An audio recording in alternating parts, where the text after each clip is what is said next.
Un mercato, toujours, tu dois profiter de l'opportunité. Mais tu ne dois pas avoir ambition à court terme de quelle va être la meilleure décision pour finir ta saison. Dans ce moment, on est dans une dynamique positive. Si on aurait été dans une dynamique plutôt négative, ce que tu cherches, c'est de changer quelques équilibres.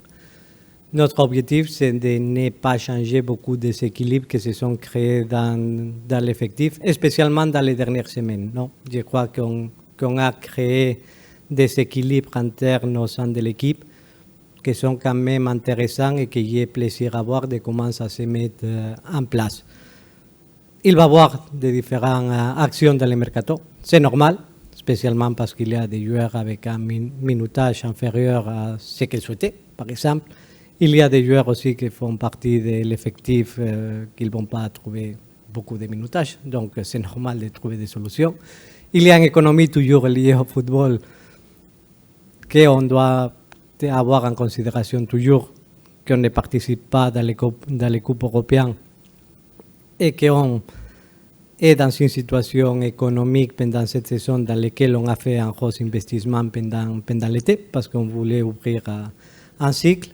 C'est la même conséquence que quand même on doit être très attentif à comment optimiser tous les coûts économiques au sein de l'équipe avec la gestion des salaires. On va prendre des opportunités, oui, s'il y a, avec une vision de construction dans l'avenir, mais en cherchant de garantir les équilibres qui sont en train de se créer dans le groupe.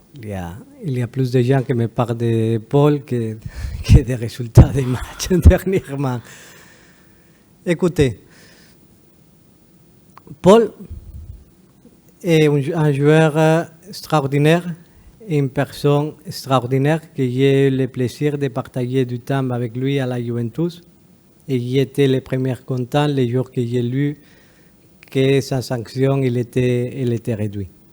Ça, c'était quelque chose qu'on tient à dire. Aussi, me dit Benatia qu'il a une relation très bonne avec Paul. Donc, quand on était content pour Paul, c'est vrai qu'on cherche d'envoyer des messages à Paul parce qu'on est content pour lui. Pour le type de personne qu'il est Paul, que je réitère, quand j'étais à la Juventus, il était un superstar mondial, qu'il a fini 3e au Ballon d'Or.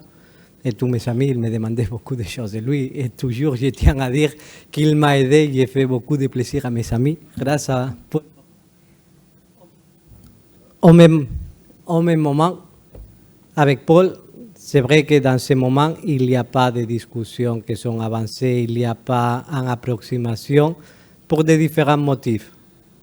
On va faire un rendez-vous interne cette semaine pour bien fixer tous les objectifs du mercato. Sur la situation de Paul, que c'est un joueur que je respecte énormément et que c'est un joueur de classe mondiale, on doit analyser. Parce que c'est un joueur qui est dans le mercato et c'est un joueur qui est extraordinaire. Naturellement, comme club, tu as toujours le plaisir de prendre des opportunités, tu as toujours le plaisir de voir des grands joueurs qu'ils puissent jouer avec nous. C'est comme le cas d'Adrien quand il est arrivé, qu'il était libre de tout contrat. C'est comme le cas de prendre des opportunités comme avec Oekber ou avec des autres joueurs qui ont pris des opportunités dans le mercato. Avec Paul, il n'y a pas de conversation en cours. Il n'y a pas encore de décisions qui ont été prises, spécialement parce qu'on veut bien faire un rendez-vous d'organisation de quelles vont être toutes les différentes décisions à prendre pendant les prochains mois ou pendant les prochains mercato. Je ne ferme pas les portes parce que c'est un joueur qui est dans le mercato. Mais c'est vrai que ça crée une boule d'information autour de la possibilité. Je crois qu'alimenter aussi pour voir des joueurs comme Adrien Rabiot qui sont venus à l'Olympique de Marseille, que ça alimente aussi la spéculation. Mais je crois, et je tiens à dire, pour bien clarifier la situation, que c'est plutôt des spéculations, des rêves. Tout le monde a des rêves dans la vie, plus qu'en réalité maintenant dans les marchés. Et j'aimerais quand même rebaisser un peu les soufflets, spécialement parce qu'on parle plus de Paul, et j'ai répété avec tout le respect que j'ai pour lui, que c'est énorme, que de la réalité maintenant de l'équipe. On peut dire que c'est aussi quelque chose que ça s'était alimenté beaucoup dans les spéculations, que je comprends parfaitement.